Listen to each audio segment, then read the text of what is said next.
আজকে নাম কথোপকথন ভালো থেকো ভালোবাসা পাঠে আমি শ্রাবণী ব্যানার্জি আর সাথে আরে দেখেছো না সুন্দর দেখলে মাথা ঠিক থাকে না, তাই না? যত সব।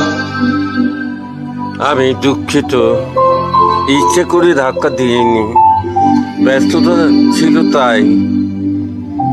আকাঙ্ক্ষিত ভুলের জন্য।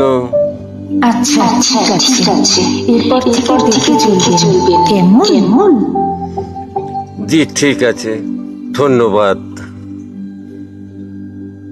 এই যে শুনুন, কি হলো শুনুন, আজব তো, এই যে আপনাকে বলছি, কানে